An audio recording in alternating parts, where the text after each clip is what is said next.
Hello everyone, this is Dheeraj Suri. I have been teaching to students of BA Economics Honors here at Prime Academy since 1996. Today in this class, I'm going to give you a brief introduction of the new syllabus of Intermediate Microeconomics 1 for BA Economics Honors Semester 3, Delhi University 2024. देखिए अभी DU ने फिर से एक बार syllabus में कुछ changes किए हैं। लास्ट ईयर भी किए थे, अभी दोबारा किए हैं चेंजेस। एक तो मेनली रीडिंग्स में हुए हैं और कुछ टॉपिक्स को ऐड किया है, कुछ टॉपिक्स को रिमूव किया है।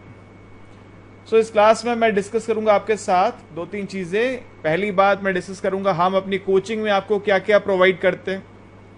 दूसरी बात मैं डिस्कस करूंगा आपके साथ कि आपको रीडिंग्स कौन सी पढ़नी है, आपका कोर्स करिकुलम क्या है, और लास्ट में डिस्कस करेंगे कि आपका जो एग्जामिनेशन पैटर्न है वो कैसा रहने वाला है। तो चलिए स्टार्ट करते हैं अपनी जर्नी आज की। सबसे पहले देखिए मैंने वेबसाइट आपके लिए खोल रखी है। हमारी वेबसाइट है primeacademy.in। यहाँ पे आप मेन्यू ऑप्शंस में जाएंगे, मेन्यू में जाके आप क्लिक करेंगे इको ऑनर्स M3, उसके अंदर आपको माइक्रो का लिंक मिलेगा। तो इस पेज पे आप लोग आ जाएंगे। यहाँ लिंक्स लगाए हैं आपके सामने। डेमो लेक्चर्स आप देखना चाहते हैं तो क्लिक करेंगे, डेमो लेक्चर्स पे ले जाएगा आपको। ये सब डेमो लेक्चर्स आप देख सकते हैं। यहाँ से वापस आ जाएंगे। आप अगर पीडीएफ नोट्स देखना चाहते हैं जो हम प्रोवाइड करते हैं आपको, तो पीडीएफ नोट्स का यहाँ पे लिंक है, आप क्लिक करेंगे, आपके लिए पीडीएफ नोट्स खुल जाएंगे। एक चैप्टर का खुल जाएगा, आप उसको डाउनलोड करके देख सकते हैं कि क्या क्या कंटेंट हम प्रोवाइड करते हैं। अभी डिस्कस करेंगे इसको। अभी हम लोग मॉक टेस्ट प्रोवाइड करते हैं, तो मॉक टेस्ट का लिंक भी वहाँ लगा है। आप यहाँ पे आएंगे, मॉक टेस्ट पे क्लिक करेंगे, आप मॉक टेस्ट के लिंक पे आ जाएंगे। आप यहाँ स्टार्ट करके एक टेस्ट अटेम्प्ट कर सकते हैं। इस तरह के हर चैप्टर के टेस्ट आपको मिलते हैं। तो टू बिगिन विद, सबसे पहले मैं डिस्कस करूंगा आपके साथ कि हम लोग आपको कोचिंग में क्या प्रोवाइड करते हैं। देखिए सबसे पहली चीज़ जो है, we provide you full course video lectures. हम पूरे माइक्रो के कोर्स को डिटेल में हमने रिकॉर्ड किया है और डिटेल रिकॉर्डिंग आपको हम लोग प्रोवाइड करने वाले हैं। इस रिकॉर्डिंग में हमने जो आपका सिलेबस है उसको कम्प्लीटली कॉम्प्रिहेंसिवली कवर किया है। एग्ज़ाम ओरिएंटेड आपकी प्रिपरेशन होगी। वीडियो लेक्चर्स में आपको हमने कवर किया है थ्योरी पोर्शंस, न्यूमेरिकल पोर्शंस, जो रीडिंग के बैक क्वेश्चंस हैं और पास्ट ईयर्स के जो क्वेश्चंस हैं, उन सब के सॉल्यूशंस आपको वीडियोस में मिल जाएंगे A to Z। उसके अलावा कुछ और आपको यहाँ वहाँ देखने की ज़रूरत नहीं पड़ेगी।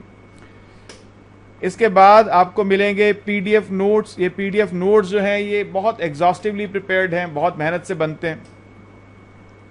इसमें थियोरेटिकल कंसेप्ट्स डिटेल में डिस्कस किए हैं, न्यूमेरिकल क्वेश्चंस हैं, एमसीक्यूज हैं, इंपॉर्टेंट क्वेश्चंस हैं और पास्ट ईयर्स के क्वेश्चंस हैं।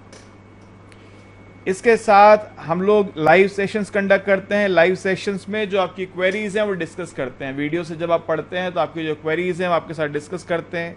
Live sessions at least twice a week होंगे आपके साथ। आपको लिंक आएगा, लिंक के थ्रू आप ज्वाइन करेंगे।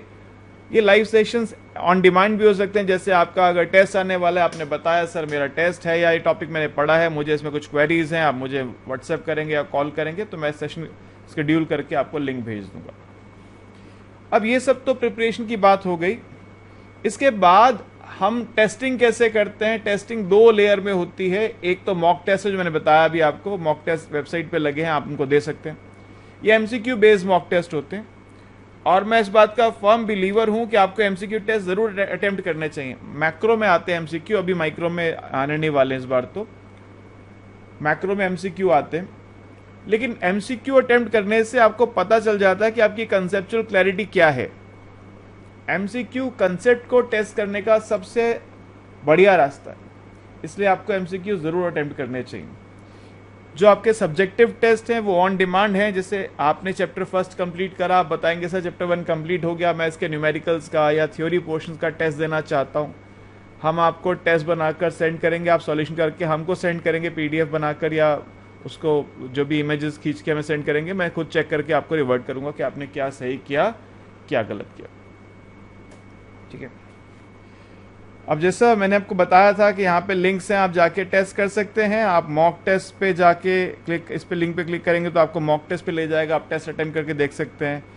यहाँ डेमो लेक्चर्स लगे हुए हैं, आप डेमो लेक्चर्स चैप्टर 1 के भी कुछ टॉपिक से लगाए हैं, मैंने चैप्टर 2 के भी लगाए हैं, 3 के भी लगाए हैं, शुरू के 2-3 चैप्टर्स के डेमो लेक्चर्स लगा दिए। पीडीएफ नोट्स आपके पास यहाँ पे अवेलेबल हैं फर्स्ट चैप्टर के। जब आप सब्सक्राइब करते हैं तो पूरे कोर्स के मिल जाएंगे आपको एक साथ। और एग्जामिनेशन पैटर्न में यहाँ पे लिंक है, मैं आप बाद में डिस्कस करूंगा आपके साथ, और कोर्स कंटेंट पे भी चलूंगा कि हम कोर्स कंटेंट में क्या प्रोवाइड करते हैं आपको। आप जो लेक्चर्स हैं वो विंडोज़ कंप्यूटर पे या लैपटॉप पे, एंड्रॉयड फ़ोन पे या टैबलेट पे, एप्पल आईफोन पे, आईपैड पे, एप्पल मैकबुक, इनमें से किसी एक डिवाइस पे देख सकते हैं, जिसमें आप कहेंगे उसमें आपका एक्सेस हम लोग बना देते हैं। अब हमको रीडिंग्स कौन कौन सी पढ़नी है सर? इसमें प्राइमरीली दो रीडिंग्स पढ़नी है। एक तो है हेलवेरियन, इसको लास्ट ईयर ड्रॉप कर दिया था, वापस लेकर आ गए हेलवेरियन को, ठीक है। और दूसरी रीडिंग जो हमको पढ़नी है वो है सेरानो फेल्डमैन, ये लास्ट ईयर इंट्रोड्यूस हुई थी, इस बार इसको कंज्यूमर थ्योरी से हटा के प्रोड्यूसर थ्योरी में रख दिया है। मैंने क्या किया है, क्योंकि हमने लास्ट ईयर इसके कंज्यूमर थ्योरी के सारे बैक क्वेश्चंस रिकॉर्ड कर दिए थे, क्योंकि लास्ट ईयर तो यही मेन टेक्स्ट था, तो हमने इसके सारे बैक क्वेश्चंस रिकॉर्ड कर दिए थे, इसके एग्जांपल्स रिकॉर्ड कर दिए थे, तो मैंने इस बार के कोर्स में वो ऐड कर दिए हैं। अब आपको आपकी चॉइस है, वहाँ लिखा हुआ है सेरानो फेल्डमैन बैक क्वेश्चंस, आपकी चॉइस है, आप उनको देखना चाहें या ना देखना चाहें। जो बच्चे अपने आप को एक एज देना चाहते हैं उनको ज़रूर देख लेने चाहिए, ठीक है। उससे क्या होता है कि अगर हो सकता है एग्जामिनर यहाँ से आपको बैक क्वेश्चंस को उठा कर क्वेश्चन बना के आपके सामने रख दे, तो उससे आपकी प्रिपरेशन जो है वो थोड़ी ज़्यादा अच्छी हो जाती है, राइट। तो आपको हेलवेरियन के बैक क्वेश्चंस तो मिलेंगे, साथ में सेरानो के बैक क्वेश्चन मिलेंगे। ये वर्कबुक है, ये वर्कबुक भी हमने क्या किया, इसके क्वेश्चंस को अपने PDF में ऐड कर रखा है, तो वहाँ से आपको सोल्यूशंस के मिल जाते हैं, ठीक है जी। अब हम लोग ये तो डेमो लेक्चर्स हैं, आप लोग यहाँ पे आके देख सकते हैं। यहाँ पे PDF नोट्स मैंने बता दिया आपको। जैसे मैं फर्स्ट चैप्टर के नोट्स अगर आपको दिखाऊं यहाँ पे, तो पहले हमने सब कंसेप्ट लिखे हुए होते, ये सब कंसेप्ट यहाँ पे लिखे हुए हैं, और उसके बाद जब कंसेप्ट ख़त्म होंगे आपके, तो पहले थ्योरी क्वेश्चन स्टार्ट होते हैं और फिर न्यूमेरिकल क्वेश्चन स्टार्ट होते हैं। इन सबके सॉल्यूशन वीडियोस में आपको मिल जाते हैं। जो क्वेश्चन यहाँ लिखे हैं सबके सॉल्यूशन आपको एक एक क्वेश्चन का सॉल्यूशन वीडियो में मिल जाएगा आपको, ठीक है। उसके बाद एंड में मैंने कुछ MCQs लगा रखे होते हैं, वो ये रीसेंट इको क्वेश्चंस हैं जो अभी रिसेंटली एग्जाम में आए थे, वो क्वेश्चंस हैं। और इसके बाद एंड में हमने यहाँ पे लगाए होते हैं कुछ MA एंट्रेंस। ये पहला चैप्टर बहुत बेसिक है, तो इसमें MCQ क्वेश्चन बहुत ज़्यादा होते नहीं है, ठीक है, लेकिन आगे सेकंड, थर्ड, फोर्थ ऑनवर्ड फिर बहुत सारे MCQs आपको चैप्टर के एंड में मिलेंगे। अब जो मेन बात है, एग्जाम पैटर्न पे बाद में आऊँगा, पहले कोर्स डिस्कस कर लेते हैं। जो मेन बात है उस पर चलते हैं। हमारा कोर्स का कंटेंट क्या है?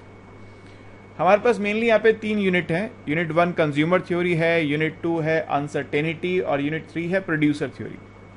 तो पहले कंज्यूमर थ्योरी की बात करते हैं। कंज्यूमर थ्योरी मेनली हमको पढ़नी है हेलवेरियन से। हेलवेरियन का चैप्टर नंबर 2 से लेकर 6 तक पढ़ना है, फिर 8 और 9 पढ़ना है। लास्ट ईयर से पहले 2 से 10 तक होता था पूरा सिलेबस सेमेस्टर 3 में, अब वो 10 तो हटा दिया और 7 भी हटा दिया। 10th एक अलग चैप्टर है, उसको तो छोड़ दीजिए, कोई बात नहीं, लेकिन 7 चैप्टर जो है रिवील्ड प्रेफरेंस, वो कहीं कहीं उसकी थोड़ी सी नॉलेज हमें ज़रूरी है आगे के टॉपिक्स को अंडरस्टैंड करने के लिए। तो मैंने क्या किया, उसके लेक्चर्स लगा दिए यहाँ पे 7th के भी, और लिख दिया है कि ये कोर्स का पार्ट नहीं है, आप अपनी चॉइस से देख सकते हैं। इसलिए लगा दिए हैं कि जब आप 7th चैप्टर को ड्रॉप करके 8th पे सीधा जाते हैं, तो 8th को पढ़ाते समय हमें कुछ कुछ जगहों पे रिवील्ड प्रेफरेंस का यूज़ करना होता है। तो फिर बच्चा बोलता है सर मेरे को तो रिवील्ड प्रेफरेंस पता ही नहीं है। तो या तो उस कंसेप्ट को हम डिटेल में समझाएं ना, और अगर समझाएंगे तो हमको रिवील्ड प्रेफरेंस का कंसेप्ट आना चाहिए। इसलिए मैंने लेक्चर वहाँ पे लगा दिए, और मेरा आपसे कहना ये कि आप भी एक बार देख लीजिएगा, ठीक है। तो सबसे पहला जो टॉपिक है हमको कंज्यूमर थ्योरी में, वो पढ़ना है बजट कंस्ट्रेंट। देखो बच्चों, बजट कंस्ट्रेंट जो है ये शो करता है कि आपके पास कितने पैसे हैं एज ए कंज्यूमर, और मार्केट में क्या प्राइसेस हैं, उन प्राइसेस में कितने क्वांटिटीज़ कमोडिटीज़ की आप बाय कर सकते हैं। जो आपके पास अवेलेबल ऑप्शंस हैं उसके सेट को बोलते हैं बजट सेट, ठीक है। उससे कनेक्टेड टॉपिक्स हैं budget set, budget constraint, budget line, इन सबको डिटेल में डिस्कस किया हमने। बजट में लाइन में शिफ्टिंग क्या होती है, पाइवट क्या है, पाइवट मतलब रोटेशन कितना होता है, शिफ्टिंग कितनी होती है, कैसे होती है, ठीक है। न्यूमरेटर मतलब जिसके प्राइस को हम लोग 1 यूनिट मानते हैं, इसमें कंपैरिजन करते हैं। जैसे आप कई बार बोलते हैं ना, अरे मेरे पास तेरे से डबल है ये चीज़, तो जब आपने उसको बोला कि I have double of what you have, तो आपने उसको 1 यूनिट बोला, अपने आप को 2 यूनिट बोला। तो जिसको आप 1 यूनिट बनाकर बाकियों को कंपेयर करते हैं उसके टर्म्स में, वो न्यूमरेटर कहलाता है। तो बजट लाइन में फिर किंक भी आप पढ़ेंगे यहाँ पे। इसका क्वेश्चन एग्जाम में बहुत आता है भाई, किंग का। जब बजट लाइन एक तो सीधी होती है, किंग का मतलब ये है कि कहीं जगह पे प्राइस चेंज हो रहा है, पहले प्राइस कुछ और है, अब प्राइस कुछ और है। ये किंग एक भी हो सकता है, एक से ज़्यादा भी हो सकते हैं। तो इन क्वेश्चंस को कैसे डील करना है, ऐसे में बजट इक्वेशन क्या बनेगी, बजट लाइन को ग्राफ में कैसे ड्रॉ करते हैं, ये इंपॉर्टेंट है। और आप देखेंगे इस चैप्टर में से मोस्ट ऑफ द टाइम्स ये किंग के ऊपर ही क्वेश्चन आया हुआ है, ठीक है, तो इसको बहुत ध्यान से पढ़िएगा। इसके बाद आपका आता है टैक्सेस, सब्सिडीज एंड रैशनिंग। अगर टैक्स लग जाता है किसी कमोडिटी पे तो बजट लाइन पे क्या असर पड़ता है, अगर गवर्नमेंट रैशनिंग कर दी तो क्या असर पड़ता है। ये कुछ ऑड बजट कंस्ट्रेंट है, स्पेशल केसेस हैं जो मैंने डिस्कस किए हैं, यानी कई बार एक के साथ एक फ्री मिल जाता है तो क्या होगा। इंटरटेम्पोरल बजट यानी विद टाइम जो पैसेज होता है, अभी आपके पास जो 1 रुपया अगले महीने वो 1 रुपये में कुछ ब्याज भी ऐड हो जाएगा, तो टाइम पास होने पर इंटरेस्ट की कैलकुलेशन करनी पड़ती है, उसके होने से बजट पे क्या असर पड़ता है, वो इंटरटेम्पोरल बजट कंस्ट्रेंट। पर जैसे मैंने कहा था आपको कि हमने जो आपको पीडीएफ दिया उसके बैक के जो थ्योरी क्वेश्चंस हैं, न्यूमेरिकल्स, उन सबको हमने सॉल्व किया है, तो उनके क्वेश्चंस के वीडियोस हैं। जो रिसेंट इको क्वेश्चन दिखाए थे आपको उसके वीडियोस हैं। हेल्वेरियन के बैक क्वेश्चन से मैंने कहा था, सेरेनो फेल्डमैन के बैक क्वेश्चन भी लगा दिए हैं। अभी आपके ऊपर है कि आप देखना चाहते हैं या छोड़ना चाहते हैं, आपकी चॉइस है। मेरी एडवाइस है कि ज़रूर देख लीजिएगा, थोड़ा आपको एज मिल जाता है। सेकंड चैप्टर आता है हमारे पास, वो है प्रेफरेंसेस। कंज्यूमर को क्या पसंद है, कंज्यूमर प्रेफरेंसेस पे बेस्ड है। ऑब्वियसली रियल लाइफ में तो बहुत सारी चीज़ें हैं, आपको एप्पल्स भी पसंद है, आपको ऑरेंजेस भी पसंद है, आपको मोबाइल फ़ोन भी पसंद है, आपको लैपटॉप भी पसंद है, आपको मूवीज़ भी पसंद है, आपको पढ़ना भी पसंद है, और 3600 तरह की चीज़ें हैं जो आपको पसंद हो सकती हैं। लेकिन हम माइक्रो में यहाँ पे जब पढ़ रहे हैं, हमारे पास 2 ही एक्सेस हैं, हम 2 ही गुड्स लेके चलते हैं, गुड 1 गुड 2। तो उन गुड 1 गुड 2 में प्रेफरेंसेस कैसी हो सकती हैं कंज्यूमर की, ठीक है, उसके बेसिस पे इंडिफरेंस कर्व्स क्या होती हैं, कैसे प्लॉट होती हैं। हम जो कमोडिटीज़ उनको 3 तरह से क्लासीफाई कर सकते हैं। इकोनॉमिक गुड्स जिससे हमको फ़ायदा मिलता है, इकोनॉमिक बैड जिससे हमको नुकसान होता है, और न्यूटर्स ना फ़ायदा ना नुकसान। तो गुड्स, बैड्स या न्यूटर्स के केस में कैसे आईसीज बनेंगी वो समझना बहुत इंपॉर्टेंट है, थ्योरी में क्वेश्चन आ जाता है। वेल बिहेव प्रेफरेंसेस किनको बोलते हैं, उनके क्या फीचर्स हैं, ये डिस्कस करना है यहाँ पे। मार्जिनल रेट ऑफ सब्स्टिट्यूशन आप समझ सकते हैं, आईसीज जो बनाते हैं, एक तरह से कह लीजिए आईसीज की स्लोप क्या होती है, कैसे कंप्यूट होती है। उसके बाद इसमें भी पीडीएफ में थ्योरी क्वेश्चंस हैं, न्यूमेरिकल्स हैं, उनके सॉल्यूशन के वीडियोस हैं, रीसेंट इको के एग्जाम के सॉल्यूशन, हेल्वेरियन और सेरेनो फेल्डमैन, ये हर चैप्टर में मिलेंगे आपको, ठीक है। थर्ड चैप्टर से थोड़ा सा काम मैथमेटिकल स्टार्ट हो जाता है, यहाँ पे हम पढ़ते हैं यूटिलिटी फंक्शंस। तो माइक्रो में मैथ्स यहाँ से अब एंट्री ले लेता है, ठीक है। और आप जान लीजिए इस बात को कि आपकी जो माइक्रो है हाईली मैथमेटिकल है। यहाँ पे जो एग्जामिनेशन में पेपर आएगा वो मोर देन 90% न्यूमेरिकल पेपर होगा, मोर देन 90% न्यूमेरिकल्स होंगे और लेस देन 10% थ्योरी होगा। ये बात ध्यान में रख के चलिएगा, ठीक है।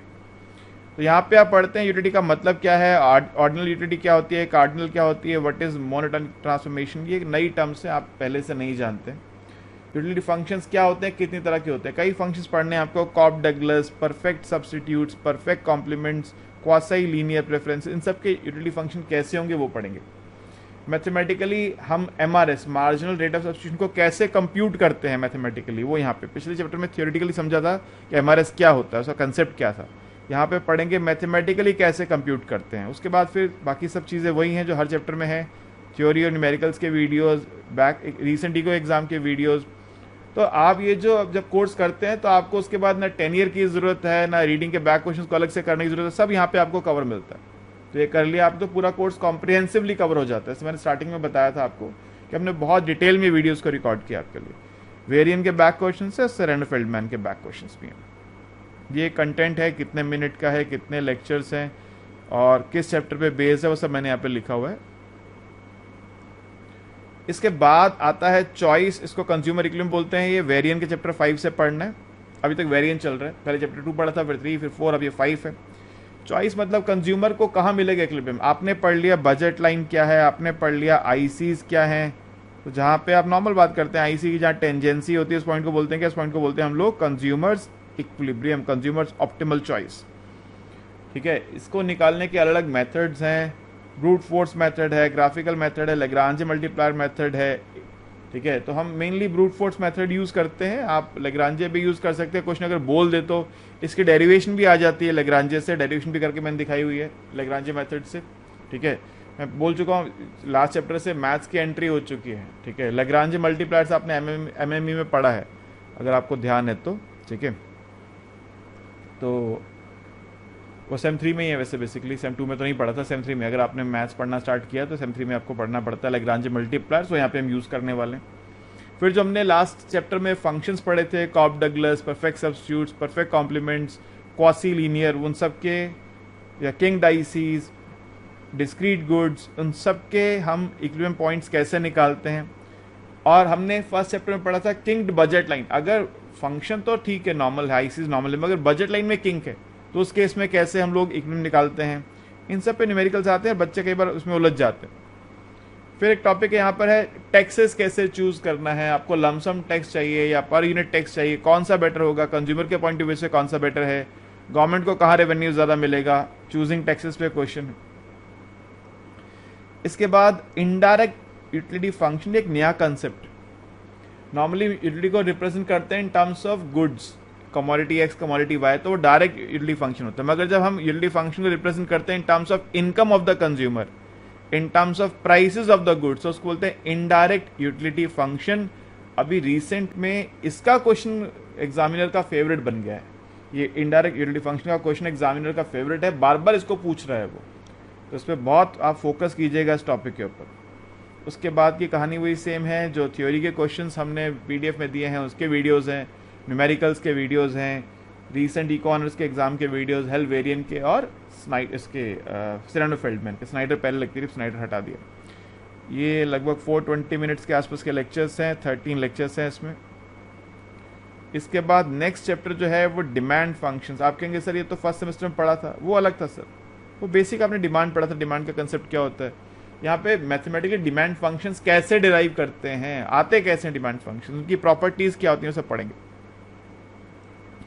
नॉर्मल गुड्स क्या होते हैं, इंफीरियर गुड्स क्या होते हैं, demand function as a function of income कैसे एक्सप्रेस किया जाता है, इसकी डेरिवेशन कैसे होती है, ये आप सबके लिए पढ़ेंगे। ये आप पढ़ेंगे कॉप डगलस के लिए, आप पढ़ेंगे परफेक्ट सब्स्टिट्यूट्स के लिए, क्वासी लीनियर के लिए, परफेक्ट कॉम्प्लीमेंट्स के लिए, सबके लिए आपको पढ़ना है, ठीक है। और इसमें फिर हम पढ़ते हैं एक और चीज़, जिसको बोलते हैं income of a curve and angel curve, यानी क्वांटिटी डिमांडेड का इनकम से क्या रिलेशन है। तो इन दोनों कर्व्स, दोनों गुड्स को एक साथ रिप्रेजेंट करते हैं तो इनकम ऑफ अ कर्व बनती है, और अगर इंडिपेंडेंटली गुड 1 को इनकम के साथ रिलेट करते हैं तो गुड 1 की एंजल कर्व, गुड 2 को इनकम के साथ रिलेट करते हैं तो गुड 2 की एंजल कर्व। ऑब्वियसली डिस्कस करेंगे लेक्चर्स के अंदर हम लोग इस बात को। एक नया कंसेप्ट है होमोथेटिक प्रेफरेंस क्या होती है, इंपॉर्टेंट टॉपिक है बच्चों, इसको ध्यान से पढ़िएगा, इस पर थ्योरी में न्यूमेरिकल में क्वेश्चन आ सकता है। फिर उसके बाद डिमांड जो है वो फंक्शन ऑफ इनकम तो होता ही है, लेकिन डिमांड पे आप तो सेमेस्टर 1 में पढ़ के आए थे ना कि डिमांड जो है उसका प्राइस से इनवर्स रिलेशन है, लॉ ऑफ डिमांड पढ़ा था आपने। तो demand is a function of price कैसे डिराइव होता है वो यहाँ पे पढ़ना है। इसके बेसिस पे हम क्लासिफाई करते हैं गुड्स को कि नॉर्मल वो ऑर्डिनरी गुड्स हैं, गिवन गुड्स हैं, वो कैसे क्लासिफिकेशन होती है वो यहाँ पढ़ना है आपको। फिर प्राइस के बेसिस पे 2 कर्व्स बनाते हैं, price offer curve and demand curve, और ये सब चीज़ें बनाएंगे हम किसके लिए, उन सब फंक्शंस के लिए जो डिस्कस किए थे, Cobb Douglas, quasi linear, perfect substitutes, perfect complements, उन सब के लिए डिस्कस करना है। इनवर्स डिमांड फंक्शन डिस्कस करना है।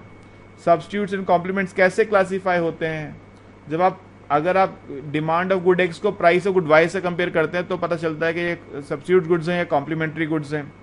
और लास्ट में वो चीज़ें कॉमन हैं, आपको जो थ्योरी क्वेश्चंस के वीडियोस, न्यूमेरिकल्स के वीडियोस, एक न्यूमेरिकल सॉल्व किया मैंने, एक भी नहीं छोड़ा, एक सॉल्व की मतलब हर एक सॉल्व की। We have solve each and every numerical, जो पीडीएफ में आपको न्यूमेरिकल नजर आएगा सबका सोल्यूशन मिल जाएगा आपको वीडियोस के अंदर, एक भी छोड़ा नहीं है। क्योंकि मैं देखता हूँ क्या जो मैं छोड़ देता हूँ ना, मान लीजिए मैंने 10 क्वेश्चन सॉल्व करे, एक 11 छोड़ दिया तो बच्चा डाउट क्लास में उसी के पीछे पड़ जा रहा है, सर 11th नहीं हो रहा है, 11th करके दिखा दो।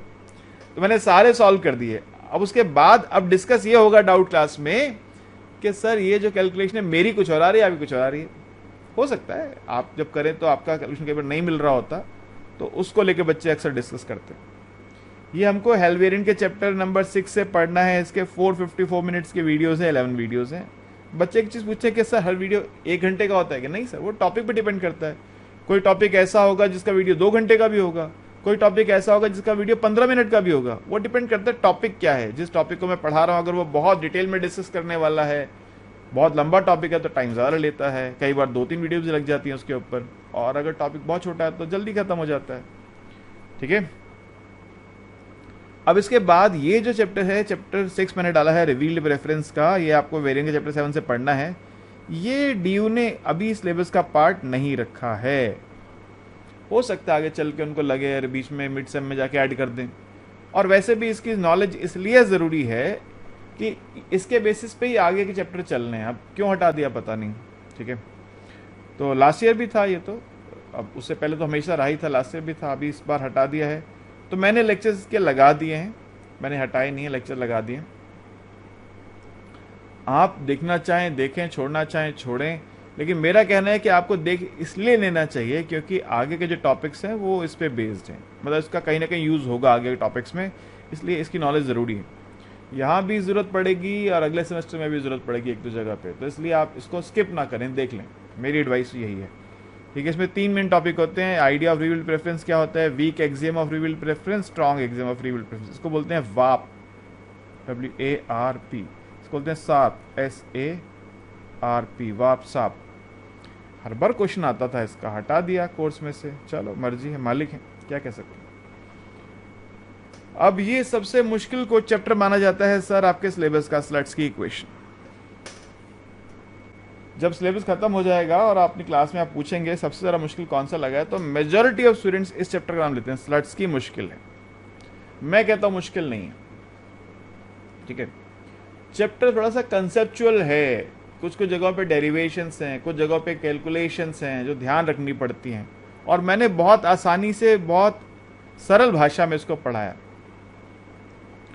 और मुझे ऐसा लगता है कि वो लेक्चर देखने के बाद आप क्लास में चैंपियन बन जाएंगे इस टॉपिक के, आपका हाथ रोकने वाला कोई नहीं होगा। बहुत डिटेल में तसल्ली से धीरे धीरे टॉपिक पढ़ाया मैंने ये वाला, और इसमें देख रहे हैं समय कितना लगा है, 786 मिनट्स, अब तक सबसे समय इसी में लगा है। उसकी वजह यह है कि बच्चे बार बार बोलते हैं सर ये टॉपिक थोड़ा मुश्किल लगा, टॉपिक मुश्किल लगा, इसलिए मैंने इसको बहुत डिटेल में इलेबोरेट करके डिस्कस किया ताकि आपको एक भी पॉइंट में कोई दिक्कत ना हो, हर पॉइंट को अलग अलग टॉपिक बनाकर डिस्कस किया। जिस ऑर्डर में वीडियोस दिए हैं उसी ऑर्डर में अगर आप पढ़ेंगे तो ऐसा कोई टॉपिक नहीं बचेगा जो आपको ना आता हो। बहुत डिटेल में डिस्कस किया आपके साथ। इसमें क्या करते हैं, जो प्राइस इफेक्ट है उसको डिकम्पोज करते हैं। बेसिकली प्राइस इफेक्ट के अंदर 2 चीजें होती हैं, इनकम इफेक्ट, सब्सटीट्यूशन इफेक्ट, उन दोनों को अलग डिस्कस किया है। वो हम 2-3 मेथड से निकालते हैं। हम निकालते हैं उसको स्लट्सकी मेथड से, फाइंड करते हैं हिक्सन मेथड से, एक और है कैल्डोर मेथड। कैल्डोर आपके कोर्स का पार्ट नहीं है, मैंने फिर भी डाल दिया है, तो आपकी मर्जी है। कैल्डोर इसलिए डाल दिया मैंने डाल दिया कैल्डोर यहाँ पे इसलिए डाल दिया कि यहाँ से आगे ये दोबारा फिर कभी लौट के आएगा नहीं टॉपिक। फिर जब बच्चे MA वगैरह की प्रिपरेशन करते हैं या कुछ आगे कोर्स पढ़ने जाते हैं, मास्टर्स करते हैं, या फिर कुछ बच्चों को और आगे ड्रीम होता है UPSC वगैरह करना होता है, तो वहाँ पे मेनली क्वेश्चन हिक्सियन और कैल्डोर के आ रहे होते हैं। तो कहते हैं सर हमको तो इकोनॉमिक्स पढ़ ली, कैल्डोर का हमने नाम ही नहीं सुना, ये कौन भाई साहब हैं जो अचानक से प्रकट हो गए। हमको लगता था हम तो पूरी इकोनॉमिक्स पढ़कर आ गए और हम तो भाई साहब का नाम पढ़े बिना ही निकल गए। तो इसलिए मैंने इसको डाल दिया है।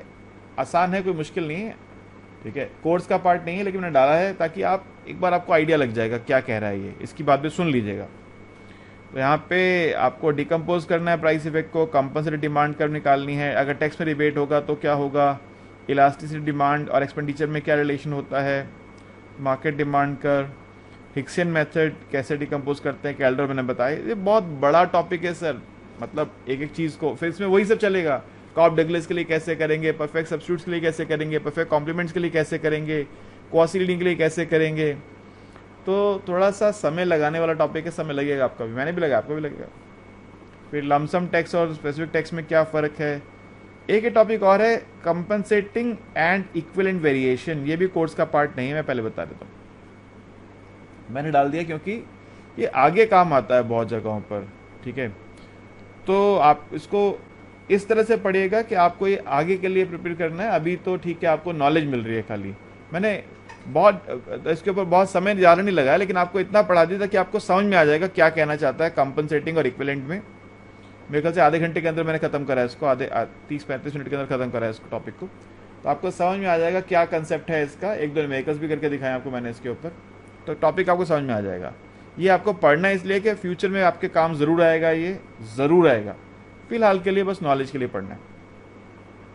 उसके बाद की कहानी आप जानते हैं, theory question, numericals, recent eco के क्वेश्चन, हेल्वेरियन के क्वेश्चन, फेल्डमैन के क्वेश्चन सब हमने दे रखे हैं।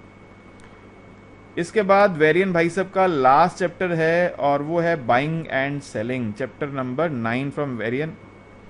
ये बहुत बड़ा टॉपिक है ये भी। इसके दो पार्ट्स हैं, पहले एक बाइंग सेलिंग है, फिर लेबर सप्लाई है। दोनों को मैंने अलग अलग तरह से डिवाइड करके पढ़ा है। पहले बाइंग सेलिंग पढ़ा है, फिर वेरिएंट का वो पढ़ा है लेबर सप्लाई। ठीक है, बाइंग सेलिंग में क्या होता है कि आप जब मार्केट में जाते हैं तो आप गिव एंड टेक करते हैं। हम ये मान के चल रहे हैं पैसे नहीं है, आप एक गुड बेच कर आ रहे हैं, बदले में दूसरा गुड खरीद के ला रहे हैं। पैसा नहीं हम कंसिडर कर रहे हैं यहाँ पे, हम कंसिडर क्या कर रहे हैं कि बार्टर ट्रेड चल रहा है। आप कुछ देकर आ रहे हैं, बदले में कुछ लेकर आ रहे हैं। तो एक चीज़ को आप सेल कर रहे हैं, दूसरे को बाय कर रहे हैं। तो जिसको सेल कर रहे हैं उसके आप क्या है, नेट सेलर हैं। जिसको बाय कर रहे हैं उसके आप क्या, नेट बायर। एक आपकी नेट सप्लाई, एक नेट डिमांड है। तो वो कैसे फाइंड करते हैं, उसके इसमें बजट कंस्ट्रेंट क्या बनता है, एंडोमेंट क्या, जो आप मार्केट में लेकर आए हैं वो एंडोमेंट है, और जो लेकर जाते हैं वो ग्रॉस डिमांड है। मान लीजिए आप कह रहे हैं कि मेरे पास 10 यूनिट गुड 1 के हैं, 20 यूनिट गुड 2 के हैं, ये आपके एंडोमेंट जब मार्केट में आप आए हैं। और जब गए तो आपने गुड 1 को बेचा, गुड 2 खरीदा, तो आपके 5A हो गया और 22 हो गया। आप कहेंगे सर ये तो कम हो गया और वो उतना बड़ा नहीं। वो डिपेंड करता है ना किसकी रिलेटिव वैल्यू क्या है। ठीक है ना, जरूरी नहीं 1 for 1 ही चेंज हो, 1 for 1 हो भी सकता है, उसके अलावा भी हो सकता है। तो ये जो इनिशियली आप लेकर आए थे ये आपके एंडोमेंट है। What you have when you enter the market is endowment.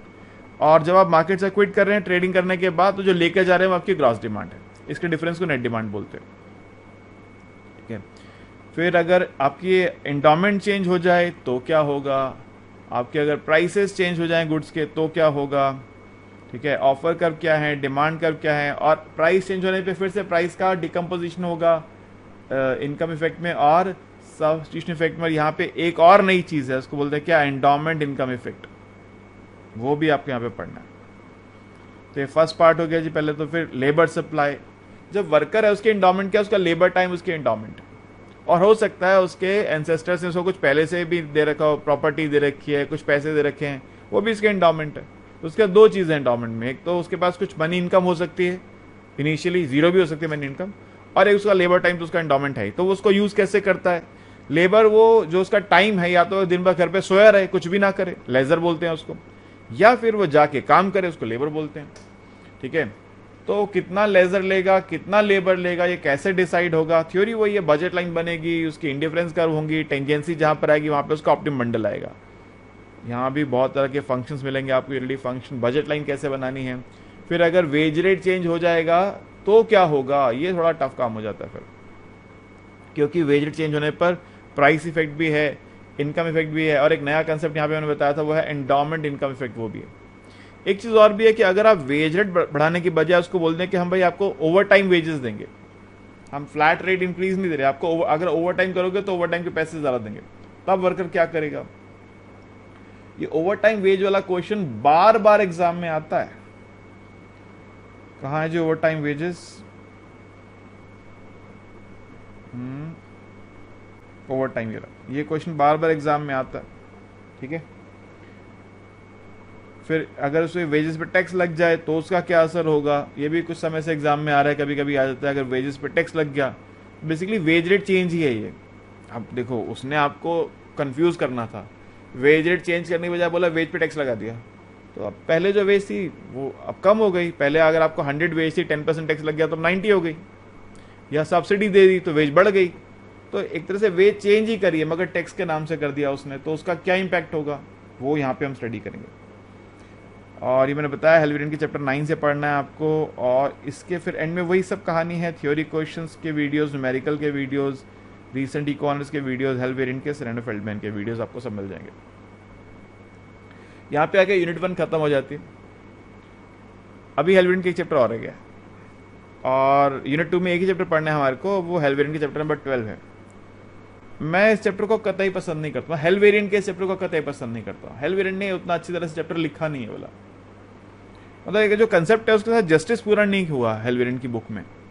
ठीक है, तो हेल्वेरियन तो मैंने पढ़ा ही आपको, उसके अलावा मैंने अपनी तरफ से कुछ चीज़ें और ऐड करी हैं ताकि आप चीज़ों को एक बेटर वे में अंडरस्टैंड कर पाएँ। मुझे ऐसा लगता है खाली हेल्वेरियन पढ़ने से आप इस कंसेप्ट को पूरा समझ नहीं पाते हैं, क्योंकि उसने कुछ बातों को छोड़ दिया, कुछ बातों को डिस्कस ही नहीं किया। ठीक है, तो ये थोड़ा कंसेप्ट है। आपको हेल्वेरियन खाली पढ़ेंगे तो वो तो बहुत बेसिक है, वो तो बहुत जल्दी खत्म हो जाएगा। मैंने इसमें फिर भी 250 मिनट्स लगाए हैं। इसमें टॉपिक्स हैं, रिस्क क्या होता है, अनसर्टेनिटी क्या होता है, फ़र्क क्या है दोनों में, एक्सपेक्टेड, थोड़ा स्टैट्स का काम है, एक्सपेक्टेड वैल्यू क्या है, वेरिएंस क्या है, एक्सपेक्टेड यूटिलिटी क्या होता है, प्रेफरेंसेस यहाँ पे आएंगे फिर से, आपका रिस्क को लेके रवैया कैसा है, आपके रिस्क एटीट्यूड क्या है, आप रिस्क एवर्स हैं, रिस्क को आप पसंद नहीं करते, रिस्क लवर हैं, आ बैल मुझे मार, रिस्क लवर कौन है, आ बैल मुझे मार, रिस्क लवर। देखे ना कई बार आपने, वो आदमी होता है बाइक पे खड़ा होके बाइक चला रहा होता है, तो रिस्क लवर उसी को बोलेंगे। और रिस्क न्यूट्रल, इसको रिस्क का पता ही नहीं है, रिस्क से अनजान। एक मासूम से बच्चे को देखा आपने, वो घर के बाहर गली का डॉगी होता है, उसके मुंह के बाल खींच रहा होता है, अनजान है रिस्क से। आप हो सकता है उसको देख के घबरा जाएं, उस डॉग को, इतना खतरनाक है, और दूर भाग जाएं उससे, और वो बड़े मजे से बैठा हुआ उसके मुंह पे चांटे मार रहा है, उसके बाल खींच रहा है, और डॉगी भी उसे कुछ नहीं कह रहा। Risk neutral. तो कंज्यूमर का क्या रवैया है रिस्क को लेकर, उसकी वजह से उसकी इंडिफरेंस कर्व्स अलग बनती हैं, बहुत प्रॉपर उसका अंडरस्टैंड करना है हमको, पूरे सिस्टम को। फिर रिस्क प्रीमियम कैसे निकालते हैं, सर्टेनिटी इक्विवेलेंट कैसे निकालते हैं, इंश्योरेंस कंज्यूमर कब लेगा, कितना लेगा। एक ये टॉपिक है एरोप्रैट कोफिशिएंट, ये आप इसको स्किप कर सकते हैं, कोर्स का पार्ट नहीं है, मैंने इसलिए डाला है क्योंकि ये रिस्क दोबारा आएगा नहीं अब चैप्टर ई कॉर्नर्स में आपकी जर्नी में, लेकिन एमए जो बच्चे करना चाहते हैं उनको वहाँ पूछता है क्वेश्चन इसका, तो इसलिए मैंने डाल दिया।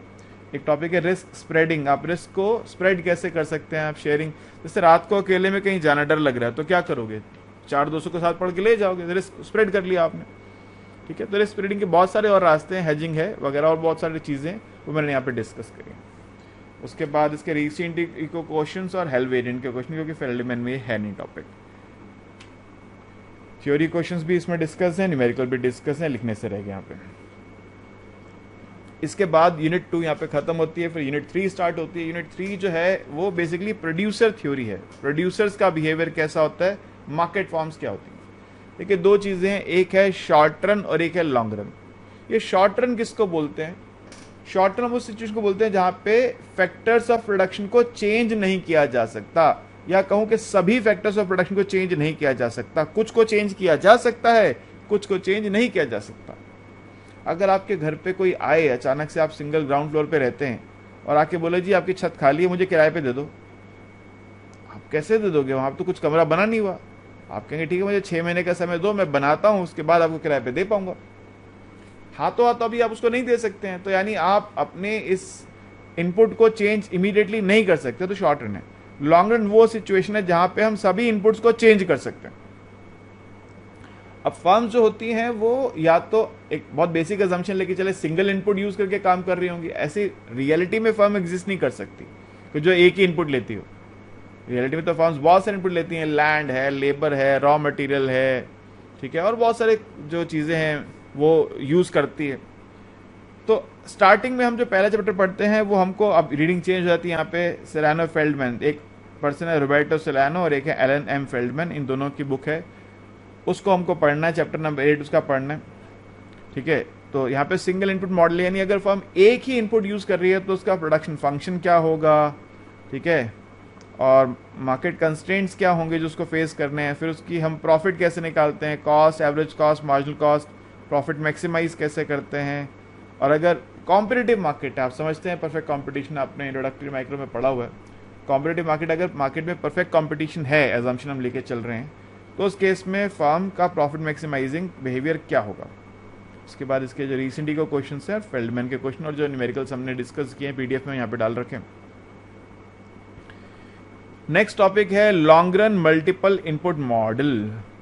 तो लॉन्ग रन मैंने बताया आपको जहां सब इनपुट्स को चेंज किया जा सकता है। फर्म यहाँ पे बहुत सारे इनपुट यूज करती है, मगर फिर से हम, क्योंकि हम तो माइक्रो पढ़ रहे हैं अभी कंसेप्चुअली, अगर बहुत सारे इनपुट वाकई में आ गए तो हम फंस जाएंगे। तो हम लिखते हैं मल्टीपल है मगर यूज 2 ही करते हैं।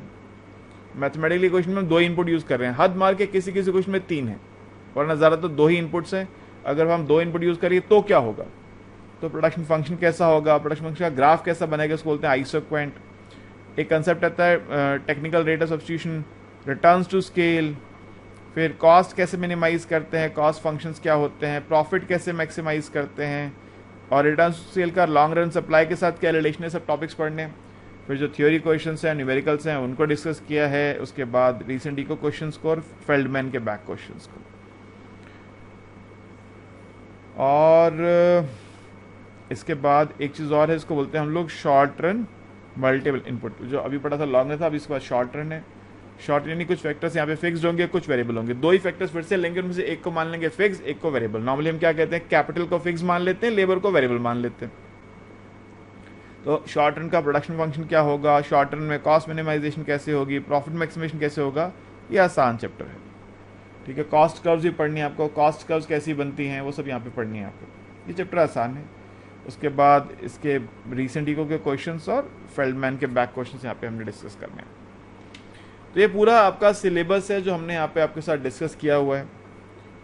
लगभग 60-65 आवर्स के अंदर ये कोर्स हमने कवर किया है पूरा। और एग्जामिनेशन का अभी जो पैटर्न है DU ने बहुत डिटेल में तो नहीं बताया है, पिछली बार से इसको कंपेयर इसलिए नहीं किया जा सकता क्योंकि बुक्स पूरी चेंज हो गई हैं, कुछ चैप्टर्स को हटा दिया है, कुछ चैप्टर्स को ऐड कर दिया है, तो पिछली बार के एग्जाम पैटर्न को हम नहीं ले सकते। अभी जो उन्होंने बोला है वो ये बताया है कि यूनिट 1 जो कंज्यूमर थ्योरीज का वो 50% सिलेबस हम वहाँ से लेंगे। यूनिट 2 जहाँ पे हम अनसर्टेनिटी की बात करते हैं 20% सिलेबस वहाँ से लेंगे। और यूनिट 3 जो है जहाँ पे हम प्रोड्यूसर थ्योरी की बात करते हैं, फेल्डमैन के 3 चैप्टर हैं, 30% पेपर हम वहाँ से लेंगे। तो यानी 45 मार्क्स का जो पेपर है वो तो आएगा आपका फर्स्ट यूनिट से, यानी 3 क्वेश्चन मान लीजिए, 15 3 45, क्योंकि